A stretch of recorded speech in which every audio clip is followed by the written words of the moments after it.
Hello, Starcraft community. Welcome to Discussions with Deadzerg.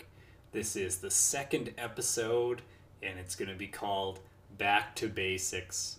So, I wanted to talk today about the basics of Starcraft. These are the kind of things that people have talked about in the community for a long time. And by a long time, I mean at least over a decade, probably even longer than that. These were things that were told to me when I was 13 years old and I wanted to become a competitive Broodwar player. I was told these things, and the result from these things has actually been quite profound in my own play. And so, without further ado, I'll get right into it. So, the main three things that I was told was always build probes. Always keep your money under 500. That's for both gas and for minerals. And never get supply capped. These were the three main pieces of advice that almost every player gave me on my journey. Practice partners gave me this advice. Players on ladder gave me this advice.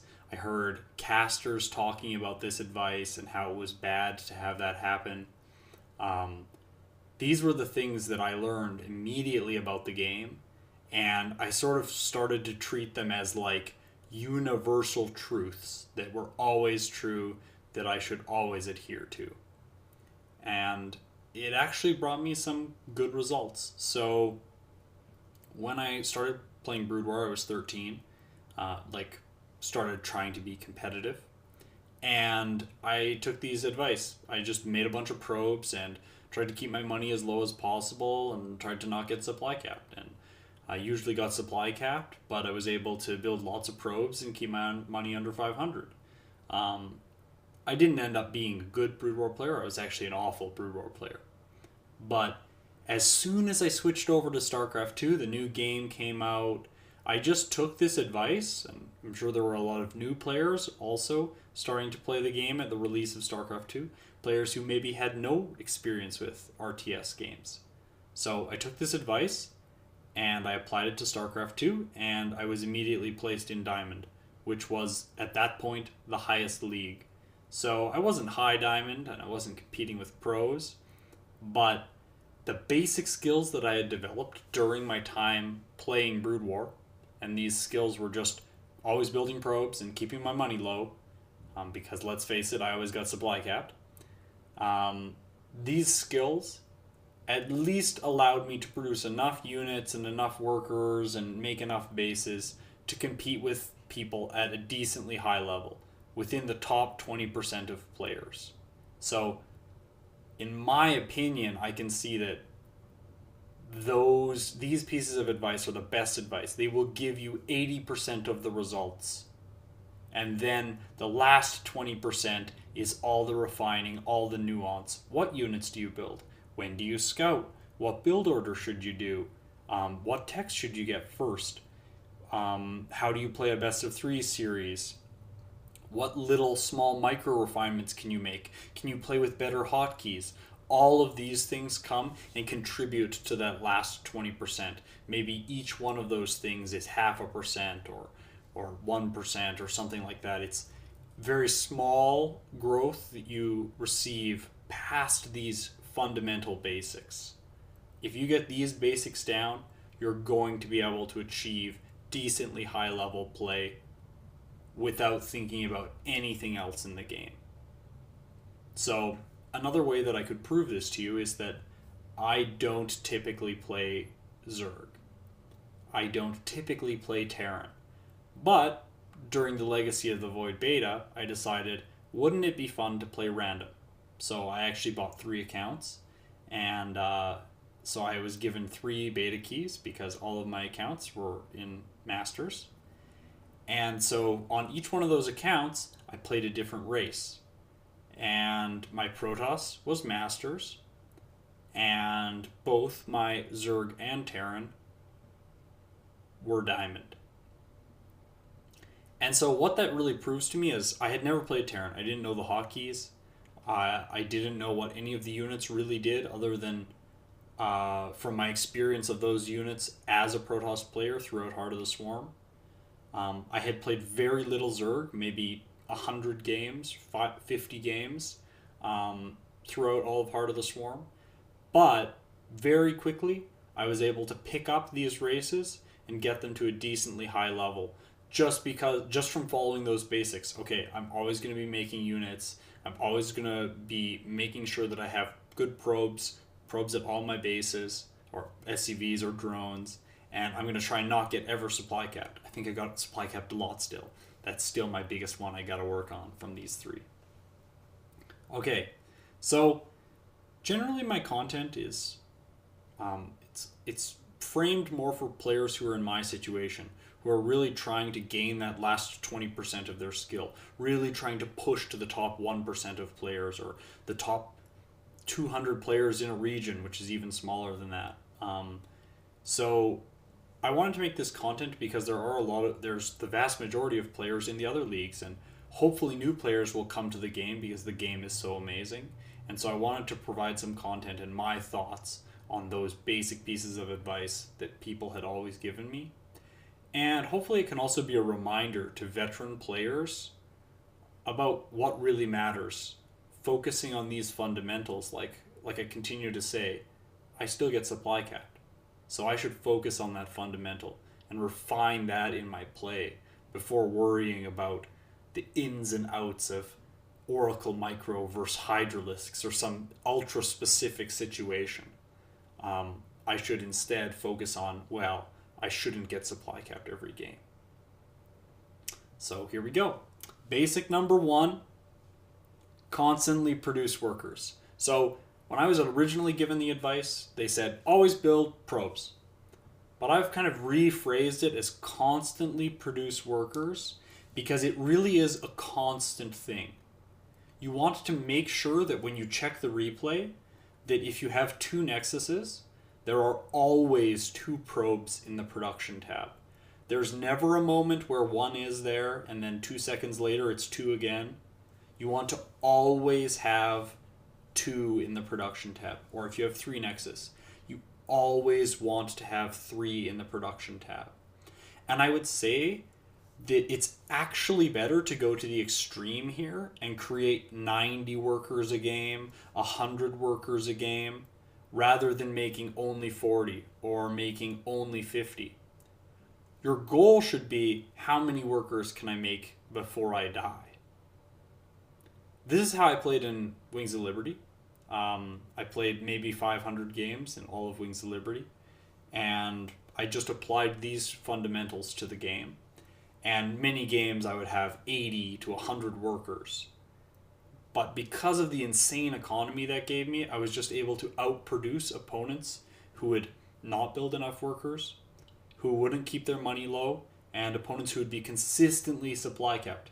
More consistently than me, since I was obviously getting supply capped a bit. So I didn't have an outrageous win record, but I was able to stay comfortably in Diamond and go 50-50 with those players in that league.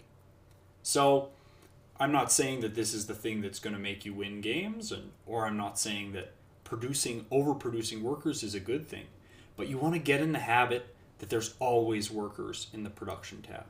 It's very easy to switch the thinking and say, at this moment, I make sure I don't make any more workers, rather than trying to more consistently create workers when you are in the habit of missing workers consistently. So you want to build that consistency in your play so that you're always getting workers. Always, always, always. This can be a little bit complicated for Zerg. And since I don't play Zerg, I don't want to say that my advice is going to be the perfect advice. But the advice that I would give is always be thinking about making drones. So maybe if you need units, build roaches, but make sure that the last 2 larvae in the production cycle are drones. Sneak some drones in there. Or when you want to, say, make 50 lings because you think you're going to overwhelm the opponent, instead think, I should be producing workers. So always thinking about drones and making sure that drones are a priority for your play. You're not just getting stuck on making units. Zerg often the best way to learn Zerg is to just simply make only drones, and then when you die, go into the replay and determine where was the moment when I needed to make units. And so what you're actually doing is the same thing you'd be doing with Protoss. You're just learning when to switch out of drone mode. And instead, you're just learning how fast can I make 80 drones? How fast can I make 100 drones? And at what points do I need to stop making drones and make some units? On top of this, having a lot of workers is just good, because if you lose some, you've just got more. It's not like if you have 10 workers and you lose 2, you've lost 20% of all of your mining. But if you have 80 workers and you lose 2, the impact is so much less. And it also just, like I've said before, builds fundamental skill, the ability to constantly be producing workers. Basic number 2. Immediately spend your money. So before they said always keep your money under 500. But I want to rephrase it as immediately spend your money, because that's really the thinking that has to go into it. It's not about keeping your money low. It's about spending the money as soon as you receive it. So if you have 0 minerals and probes all come back to the Nexus all at once and deliver 100 minerals, as soon as you get that 100 minerals, you should build a pylon, or you should build a zealot. You should never have excess money in your bank. As soon as the money comes in, spend it. As soon as more money comes in, spend it. If that means making warp-ins one by one, do it. Those kind of things can be more flexible later, and you can take the attention away from just constantly spending. But in order to make a build order tight, or to field the most possible units, you want to build things right away. So it makes sense to line up warp-ins so that your attention doesn't have to be all over the place. Make one zealot, go over here, make another zealot, go over here, make another zealot. Simply, okay, I wait till I have 300 minerals, then I make all 3 zealots at once. But then after that, maybe you make a pylon right away when you get 100. And then you check your warp-ins. No, they're not going to be done soon. So right when I get 75, I'll make a gas. Now I get 150, I'll make another gateway. Now check. Oh, my warp-ins are almost done. Now I'm going to bank up to 300. Boom. Right as the gateways come off cooldown, I'm going to warp in my units, all 300, dump my bank back down to 0. So really that kind of thinking is the thing. It can't be like, oh, I have 120 minerals, now I'll build my pylon. No, try and build the pylon right when the minerals hit exactly 100, so that you never even see that extra digit pop up. The money just disappears down to 0. It's a game I kind of play with myself while I'm playing. How close to 0 can I keep my money all the time? So that's the second basic. Immediately spending your money. As soon as it comes in, spend it. And basic number 3, maintain a supply buffer.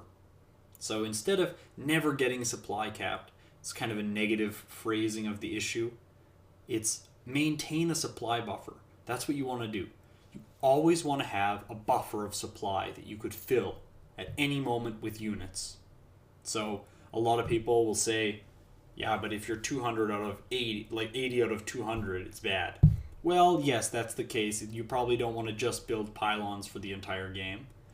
But I would say you should err on the side of having a larger buffer than getting supply blocked frequently.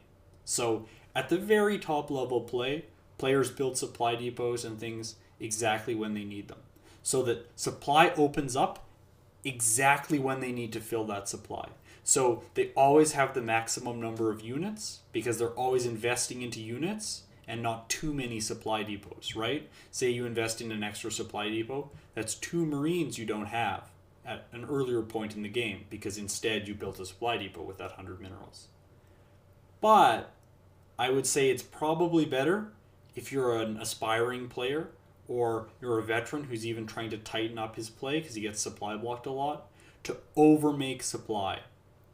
If you don't get supply blocked, because you made one extra pylon earlier or two extra pylons earlier, your play will overall be much smoother than the player who tries to play ultra efficiently and underbuilds supply depots 2 or 3 times in a game. Say if you miss one supply depot, that's a whole production round on your barracks that you'll miss. So say you have 3 barracks, you could miss as many as 4 Marines and 1 Marauder. Now that's fairly significant if we think about it. That's, I believe Marauders are 2 supply. Wow, I'm a noob. But, see, I never played Terran. But that's 6 supply that you missed because you missed a supply depot. Same thing for Protoss. If you miss 1 warp in, that could be 8 supply. Could be 20 supply later in the game that you miss. And so 20 supply delayed by 20 seconds, or 17 seconds in the case of a pylon, that supply that you miss could be the difference between holding an attack or dying, or successfully attacking and unsuccessfully attacking. So maintain a supply buffer. It's amazing. It frees up your play. You're never held back by the game. Instead, you just build the units that you want when you want them and constantly are thinking, okay, I'm making some units, I'm going to build another pylon. Oh, I'm 30, like I have 30 supply to fill. Okay, that's okay. But when you make more units, you build another pylon. You're never going to be supply capped. So that's a fundamental that you should work on. As you get better and better and better and closer to the top level play, try and reduce the number of pylons to the point where you're working within the 8 supply range. Like, I make 3 units, and then I build a pylon, and then I add 2 more probes, and I'm technically supply capped 36 out of 36 or whatever it is for a moment, and then the pylon finishes, and then I make my next warp in, playing that sort of right where you're walking on the knife's edge. But until you're at maybe a Grandmaster level even, I wouldn't suggest that. I've personally observed games by many amazing Protoss players like Hero or Zest, and they just build a bunch of pylons and will sometimes have 20 to 40 supply free that they can just simply fill. These pylons are utility pylons. They give them vision, so they're never out of position. They give them the ability to warp in different locations on the map. And obviously on top of that, they never get supply blocked. So the last thing, I'm just going to conclude now, the last thing that I wanted to say is that having stuff, so workers, units, pylons, is better than having no workers, a massive bank, and a supply cap.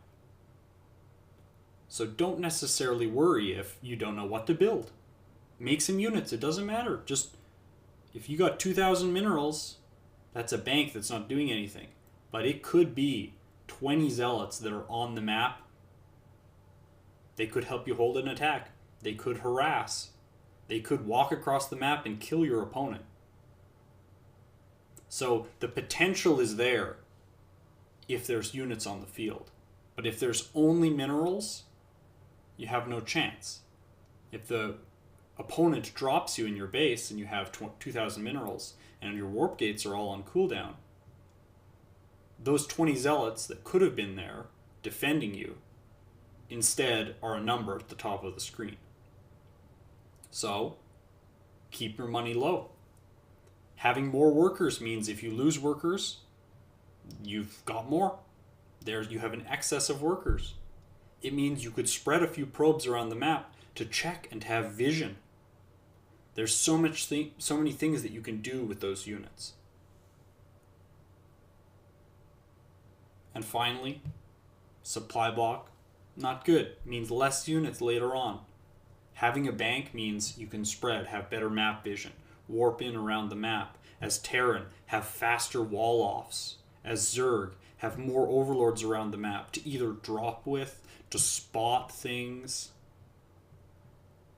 to turn into overseers, to spot for DTs at different spots in the map. So all of these things, there's great utility in them.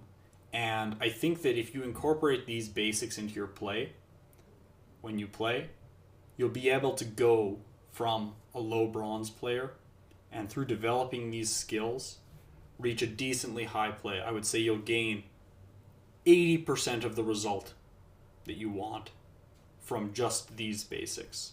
And that last 20%, which is the hardest to obtain, is all of the other nuances that come with such a complex game like Starcraft. So, next time on Discussions with Deadzerg, we'll be talking about some of the more nitty-gritty things. So next time it's going to be specifically mouse mechanics, something that I've been thinking about a ton lately because I've been thinking about making some changes to my own setup. So next time we'll be discussing mouse mechanics. So I hope you guys tune in and listen to that one when it comes out. See you guys next week.